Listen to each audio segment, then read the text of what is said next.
Hi, everyone, and welcome back to VOX, a space where we crunch the crunchiest data in American collegiate and pre-elite rowing in order to tell the stories of young athletes and the programs that they represent. My name is Megan Kalmoe. I am a former U.S. national team rower turned freelance broadcaster and sports analyst, commentary, media nerd. I've been really interested in digging up numbers and figures and facts and stats that often go undercollected, underreported, and underpresented in our sport in order to help tell some of these stories. This is my second video that is featuring the U23 World Championships in 2025. If you missed the first video, go ahead and check it out on the channel. We look at some of the big picture numbers for that video. In this video, we're going to break it down even a little bit further and look at some of the numbers on a country by country basis to really get a sense of what an impact American student athletes are going to have on this event in 2025. So in 2025, we will have 153 athletes from US universities participating in U23 Worlds. If you want a school by school breakdown, make sure you check out the first video where we look at that a little bit more closely. But out of these 153 athletes, I was pleasantly surprised to see that we have a pretty equal representation between our IRA and our NCAA athletes. We do need to keep in mind that those two groups are not strictly gendered, as we do have some female IRA athletes, and we also have a male IRA coxswain who's going to be racing in the women's 8 event at under 23s. But all of that in mind, when we look at our breakdown, it turns out to be 79 NCAA athletes and 74 IRA athletes, which is pretty equal. I thought maybe that we would see a little bit more from the NCAA group and maybe a little bit less from the IRA group, but here we are. It's just about equal between those two groups. This group of 153 athletes that are coming over from American colleges and universities constitutes 23.7% of the overall under 23 athlete pool. This did surprise me a little bit. I knew that the statistic was going to be significant, but this is bigger than I would have thought. Given that there are a record number of entries at under 23s this year in 2025, the fact that 23%, 24%, almost 25%, let's round it up and make it sound really nice. A quarter of the athletes who are going to be participating in the event overall are representing a collegiate program in the US. This is a bigger stat than I expected to find when I started getting into these numbers, and I think says a lot about the value of the American collegiate experience to athletes from all over the world. Now, granted, as we get into the numbers a little bit, we will have to always put a little asterisk next to the American contingent, right? Because they are sending a significant sized roster. We have 37 athletes that will be racing for the US. And out of that roster, 100% are representing American colleges and universities. That's probably not a big aha moment for anyone. But that number, that 37-person roster, does make up a significant portion of that 153 athlete total of all of the student athletes who will be racing at under 23. So important to remember and keep in mind, the United States will factor heavily in these numbers. But there are some other countries who will be benefiting significantly from their under 23 student athlete populations as well. So let's take a look at our top 5 countries in terms of just overall body count. Biggest number of athletes on their roster, just raw data that way. Number 5 is New Zealand. They have 9 student athletes coming back to race for them at under 23s. Number 4 is Germany, 10 athletes for them. Number 3 is Canada, 11 student athletes racing for Canada. Number 2 is Australia, 14 athletes.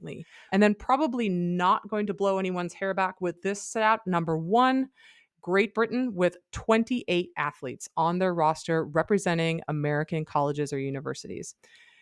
So just taking a look, that means that they have double the next closest country on their roster this year at under 23s. And that is a big stat. Whether you were expecting it or not, 28 out of the overall total roster is a huge number. And honestly, knocking on the door of the American delegation, who is the host of all of these universities and colleges. So this is a really big number. And again, it might not surprise you that they are the number 1 spot. It might surprise you that it is 28 athletes, especially when we start to look at the breakdown of what percentage of that team these student athletes occupy. So if we want to look at those numbers really literally in terms of overall percentage representation of these different teams and squads, there's actually another team that is a bigger beneficiary of the American collegiate rowing system, and that is the country of Norway. 75% of their squad at under 23s this year is going to be representing an IRA program. They have just the 3 athletes, all men's athletes from Yale and from Dartmouth Lights. The 2 athletes rowing in the men's pair for Norway, Axel Wergeland and Einar Bjorvik. And then our lightweight sculler from Dartmouth, Valentin Wag-Norderund. The only athlete not representing an American college or university on the Norwegian roster is Valentin's doubles partner. So it's 3 out of the 4 athletes. It is a small delegation, so that does skew the number and make the percentage extremely high. We have to recognize that.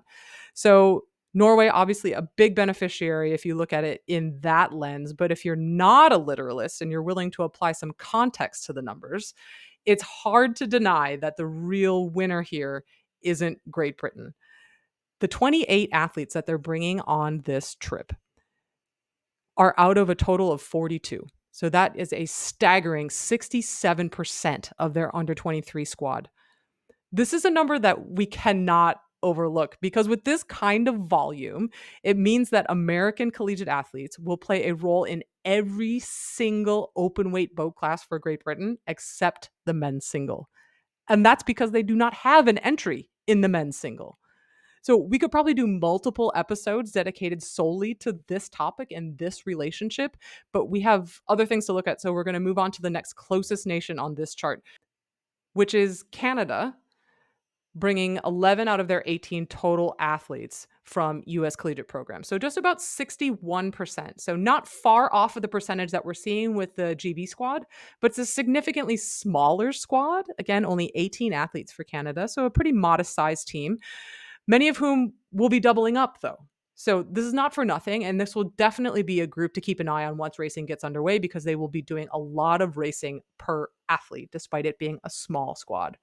Next, we have both Slovenia and Uruguay with 50% of their rosters occupied by collegians. But again, we're playing with the numbers a little bit here because both of those nations are only bringing 2 total athletes. So 50% means half their squad is coming as student athletes representing in the NCAA or the IRA, but it's 1 total athlete. Probably people are a little more keen to get their eyeballs on numbers for our next 2 countries, which are some of the countries that we think of as being a little bit more common or frequent participants at a high level in the American collegiate system.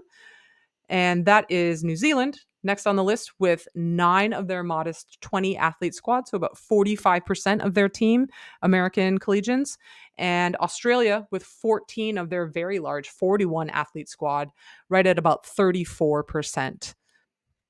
On the flip side of this, I think we can acknowledge quickly that there are a couple of countries that I found a little bit surprising in terms of the overall percentage of their rosters, given that we think of them kind of in that group, that upper echelon of sort of well-established, well-known, and successful rowing nations.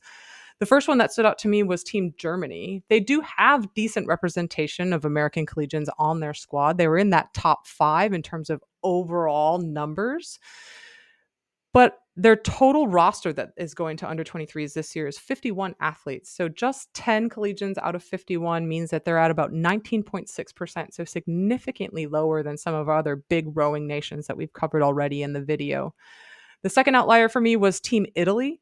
Just 5 returners for them out of their 47-person roster. So this is an even lower percentage. We're right down around 10.5% for the Italians, which I think also surprised me just given how big their roster is overall.